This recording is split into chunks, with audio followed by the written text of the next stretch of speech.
Yes, reka nongere mbifurize amahoro n'imigisha, reka nongere mbifurize kumererwa neza nshuti bavandimwe muryango mugari wa TV Dunia Nikote. Turi ku itariki rero ya 18 z'ukwezi kwa 11 2025, tugarukanye icyitwa updates, tugarukanye icyitwa ubwino nyamuneka budasanzwe utasanga ahandi uretse hano kuri TV Dunia Nikote.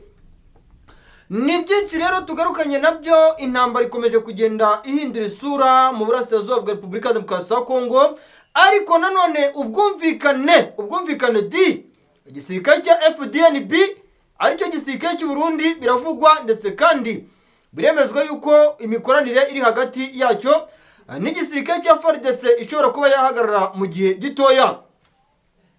Perezida Ndayishimiye ngashobora kuba yahunze igihugu. Ese ibi byaba byatewe n'iki? Byose turabyinjiramo tumenye uko bihagaze muri rusange. Ni Perezida Ndayishimiye biri kuvugwa, ndetse kandi biri gukekwa yuko ashobora kuba yahunze igihugu. Ibi bibaye nyuma yuko Perezida Ndayishimiye ndetse kandi n'ishyaka rya cndd hakomeje kugenda humvikanamo icyitwa umwuka w'urunturuntu ukomeje kugenda ututumba hagati mu ishyaka rya cndd. Ni ishyaka rya cndd rikomeje kugenda ryumvikanamo imyivumbagatanyo. Ni ishyaka rya cndd rikomeje kugenda ryumvikanamo ibibazo byinshi bitandukanye byiganjemo ubugambanyi, nyuma y'uko Perezida Ndayishimiye akomeje kugenda yikanga kudeta. Biravugwa ndetse kandi biremezwa yuko uyu munsi ashobora kuba yahunze igihugu. Ese ibi byatewe n'iki? Birenemezwa yuko kandi ku ruhande rw'inzego z'igisirikare cy'u Burundi hari bamwe mu basirikare b'igisirikare cy'u Burundi bagiye kwamburwa impeta cyangwa se bagiye kwamburwa amapeti bahawe n'igisirikare cya FDNB. Ni nyuma y'ubugambanyi bukomeye igisirikare cya FDNB gikomeje kugenda gikekwaho, ndetse kandi gikomeje kugenda kivugwaho. Abitwa ba General Prime niyo ngabo ndetse n'abandi batandukanye baratungwa agatoki mu mugambi ukomeye cyane wo guhirika Perezida Ndayishimiye ku butegetsi. Ni ibibazo bikomeje kugenda byiyongera, ni ibibazo bikomeje kugenda bihindura isura uko umunsi ugenda uzaza undi, ndetse kandi uko bihindura isura niko bikomeje kugenda byibazwaho na buri muntu wese. Batise ibi bintu biraza kurangira gute? Benshi bibaza bati ibi bintu nibiza kuba gaterera nzamba ka nyina wa nzamba nibikomeza kuzamba bizamba na mwene nzamba ari we Perezida Ndayishimiye, biraza kugenda gute?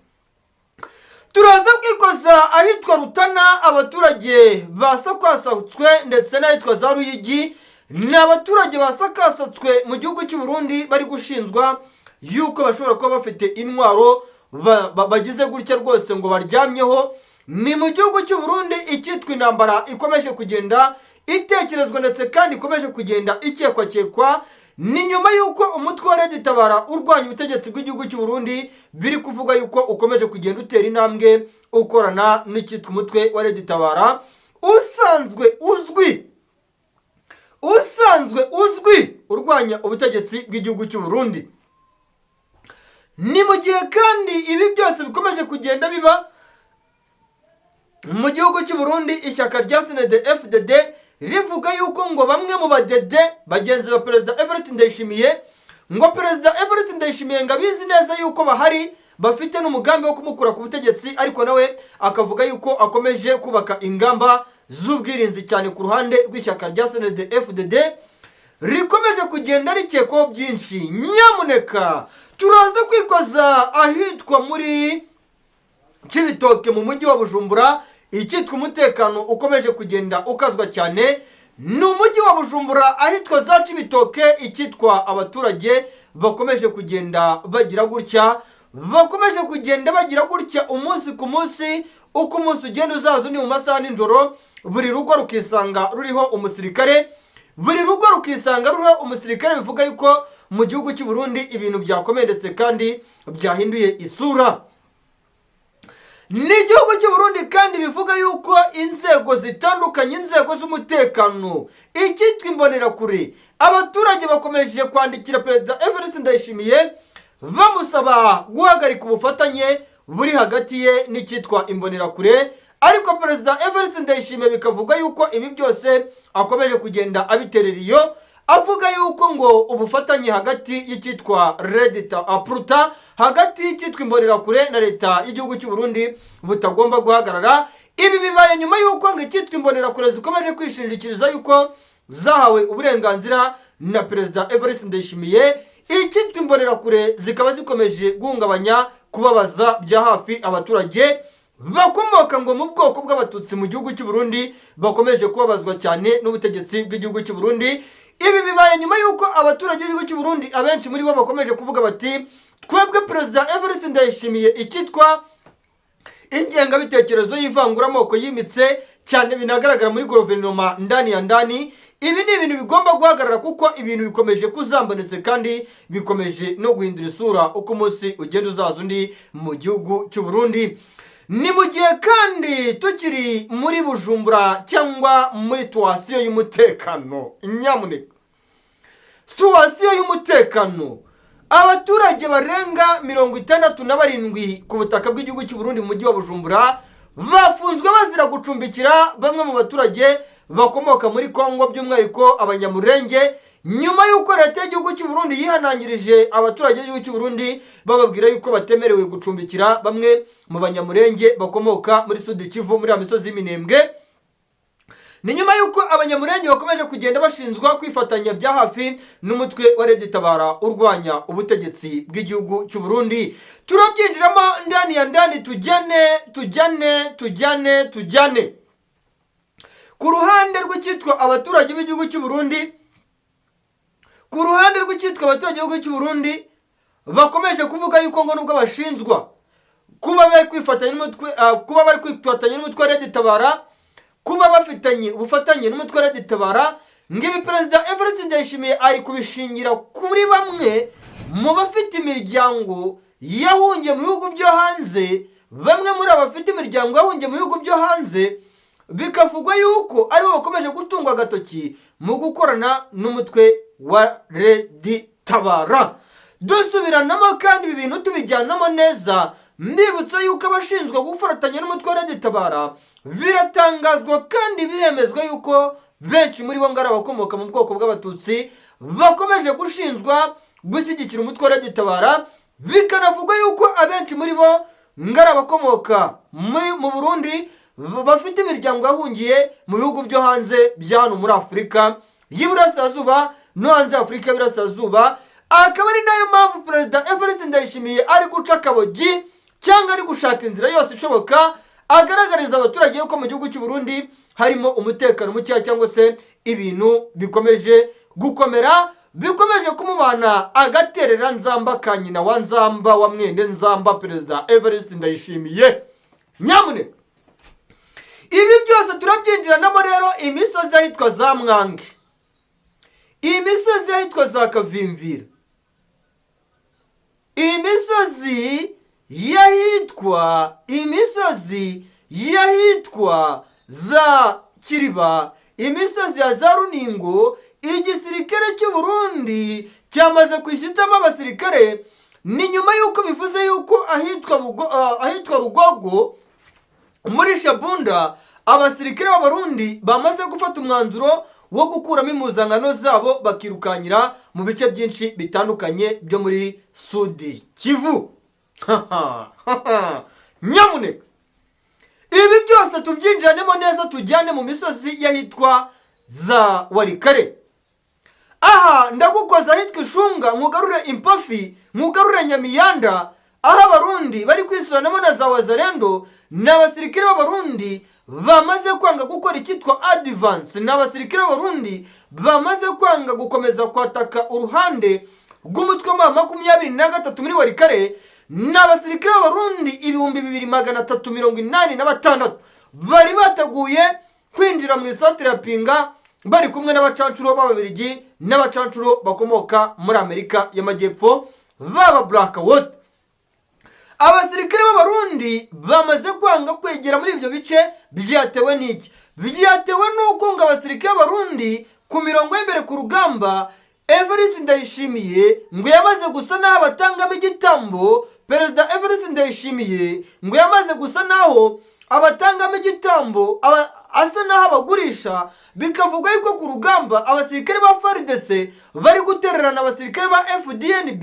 Ibi rero byatumye bamwe mu basirikare b'Abarundi mu bice bya Sud Kivu nkangaha imisozi za Mayimingi twagarutseho kare nababwiye yafashwe n'umutwe neza sarambwe muri Shabunda. Biravuga yuko aka gace ka Mayimingi katanzwe n'abasirikare ba FDNB. Kwikubitiro abarenga 9 bamaze gutabwa muri yombi, abenshi muri bo bafite n'amapeti akomeye mu gisirikare cy'u Burundi, boherejwe ku butaka bwa Kongo bashinzwe gushyigikira ingabo za M23 mu koherezanya ubutumwa bwo gutanga ripoti y'uburyo urugamba rwamaze gushushanywa n'icyama cy'intare za Sarambwe n'uburyo Alliance Fleuve Congo. Nyamuneka abasirikare b'Abarundi bakomeje gushinzwa gutanga ripoti ku ruhande rwa Alliance Fleuve Congo ba 23 ku kuntu urugamba rukomeje gutegurwa. Bikavugwa yuko nyuma yuko abasirikare bakomeye ba FARDC bamaze kumenya amakuru yuko abasirikare b'Abarundi bakomeje gutanga amakuru y'ukuntu urugamba ruteguye, bikavugwa yuko bamwe mu basirikare ba FARDC bakomeye barimo n'umugaba mukuru w'ingabo z'igihugu cya Repubulika ya Demokarasi ya Kongo, harimo namwe mu bayobozi ba leta ya Kinshasa.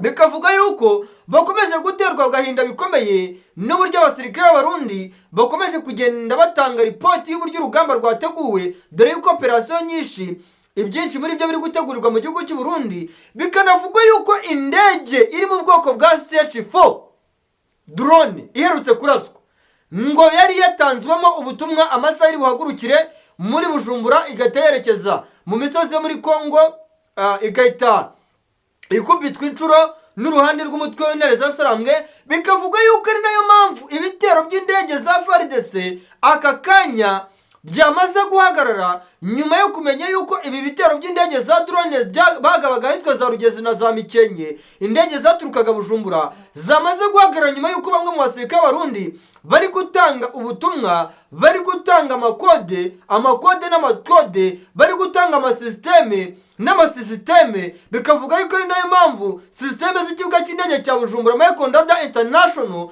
zikomeje kwinjirirwa n'uruhande rw'umutwe w'intare za Sarambwe. Izi sisiteme rero kwinjirirwa, bikavuga yuko ku ruhande rw'igisirikare cy'u Burundi aribo bari gutanga ubutumwa, bari gutanga message ku ruhande rw'intare za Sarambwe, uburyo operasiyo ziba zateguwe n'uruhande rw'igisirikare cya FARDC n'aba bacacu bari kwifashishwa mu guhagurukiza indege.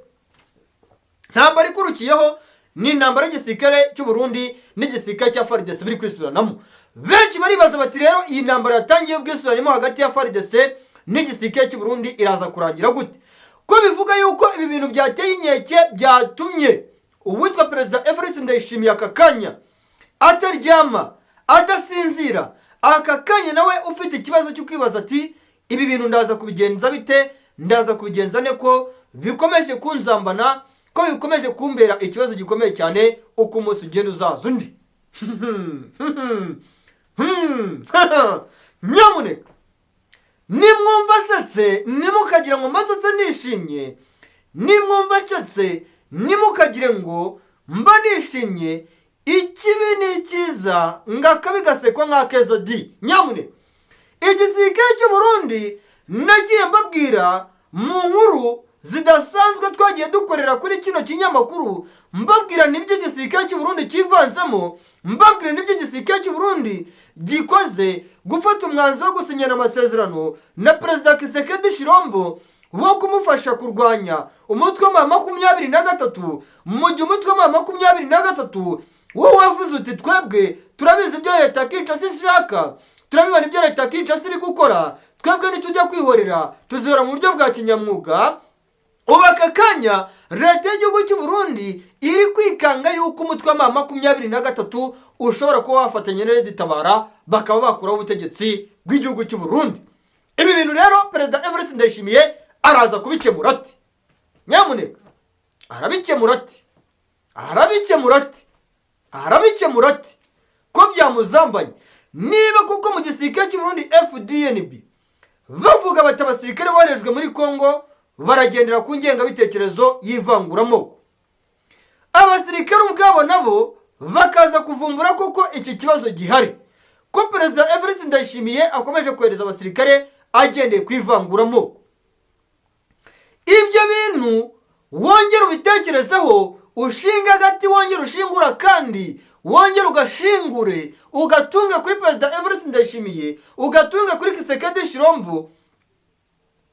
Bamaze gufata umwanzuro wo gukorana n'icyitwa FDLR yavuye mu Rwanda muri 1994 ikoze jenoside igahungira mu bihugu byinshi bya hano muri Afurika y'Iburasirazuba no hanze y'Afurika y'Iburasirazuba. Aka kanya ihurizo rikomeye icyitwa Alliance Fleuve Congo ba 23, icyitwa MRDP twirwaneho, bakomeje gukora buri kimwe cyose gishoboka kugira ngo noneho ibyari ukohereza abasirikare b'Abarundi muri Congo bibe noneho kuba Perezida Evariste Ndayishimiye aba ari kohereza imisada abasirikare mutwe wa 23, kuko biravuga yuko agace ka Mayimingi ku munsi w'ejo muri Shabunda nyuma yuko gafatwa abasirikare barenga 100 b'Abarundi biripotinze mutwe wa 23. Bikavugwa yuko ahitwa Imaremo ku munsi w'ejo abasirikare b'Abarundi bambaye imyenda ya gisivile, Imaremo ni muri Warikare, agasozi kitegeye umusozi wa Mweso muri teritwari ya Masisi, kakaba hagati ya Karembe n'ahitwa Peti na Burayi. Biravugwa yuko ari abasirikare muri kariya gace biripotinze baje bakabaririzaho umutwe wa 23 bakagenda kuri telefoni bagahita biripotinga mu cyama cya 23. N'icyuho gikomeje kugaragara mu gisirikare cy'u Burundi, n'icyuho gikomeje kugaragara muri leta ya Kinshasa, n'icyuho gikomeje kugaragara mu ishyaka rya cndd FDD, icyuho kidasanzwe leta ya Kinshasa kwikuramo biri buze kuyibana ikibazo gikomeye cyane.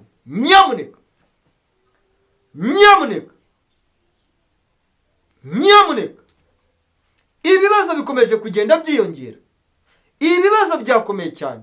Nk'ubu ahitwa Rungutu hafi y'umuhanda Route Nationale 5 uva Bukavu werekeza Uvira, imisade y'abasirikare b'abakomando intare za Sarambwe zamaze koherezwa mu buryo budasanzwe.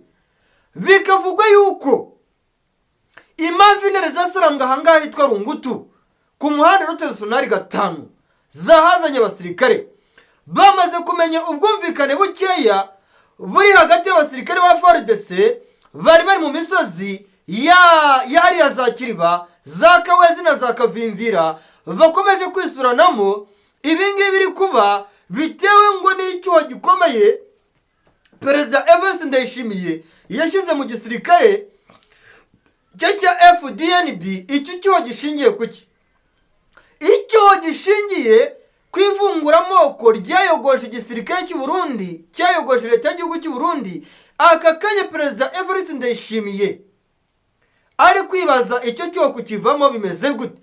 Binavuga yuko hagiye kubaho inama idasanzwe igiye guhuza abasirikare bakomeye b'igisirikare cy'u Burundi. Ibibazo bikomeje kugenda bigaragara mu gisirikare cya FDNB byiganjemo ivanguramoko rigamije kuvangura abasirikare ku bwoko bumwe cyangwa ubundi, ku gace bavukamo cyangwa kandi rigomba guhagarara. Ariko bikavuga yuko uwitwa Perezida Evariste Ndayishimiye we akomerewe cyane kandi agoberewe nyuma yo gusanga yuko nubwo ibibazo bikomeje kugenda bigaragara, hari bamwe mu basirikare ba FDNB bafite imiryango yabo yahungiye hanze ikomoka mu bwoko bumwe bwajujubijwe mu gihugu cy'u Burundi. Bivuga yuko iki kibazo igisirikare cya FDNB leta y'igihugu cy'u Burundi kuzakikuramo bizafata imyaka n'imyanya. Ibi ni ibibazo bikomeje kugenda biba ikibazo, ni ibibazo bikomeje kugenda byiyongera, ni ibibazo bikomeje kugenda bizamba, binazamba bizatira mwene nzamba witwa Perezida Evariste Ndayishimiye. Impamvu mwita mwene nzamba, byamuzambanye muri Repubulika Demokarasi ya Kongo. Deployment arazikora, abasirikare bakiripotinga, bagahunga urugamba, bakarasana ubwabo, bagatanga ripoti y'uburyo urugamba rwateguwe. Impamvu byazambanye mwene nzamba Perezida Evariste Ndayishimiye Alias Neva yamaze guhunga igihugu aka kanya. Biravuga ko Perezida Evariste Ndayishimiye nyuma ya operasiyo yari yateguwe idasanzwe yuko ashobora no kwicwa, yuko bamwe mu basirikare harimo n'abasirikare bakomeye bashobora kumugubanura, yamaze gufata umwanzuro wo guhunga igihugu cy'u Burundi. Ubu biravugwa yuko Perezida Evariste Ndayishimiye ari mu gihugu cy'u Bubiligi nyuma yo kwisanga ngo yatezwe akagozi na bamwe mu basirikare be. Bikavuga yuko kandi Perezida Evariste Ndayishimiye amaze n'iminsi myinshi atari kumvikana n'umugore we. Biravuga yuko Perezida Evariste Ndayishimiye yagiye muri message za WhatsApp z'umugore we, akaza gusanga ngo hari bamwe mu bantu Perezida Evariste Ndayishimiye yita abagambanyi ngo bari kugenda bandikirana n'umugore we uko umunsi ugenda uzaza undi. Niyo mpamvu muri kumva Perezida Evariste Ndayishimiye uko umunsi ugenda uzaza undi akomeje kugenda agira inzinduko za hato na hato. Izi nzinduko cyangwa se rero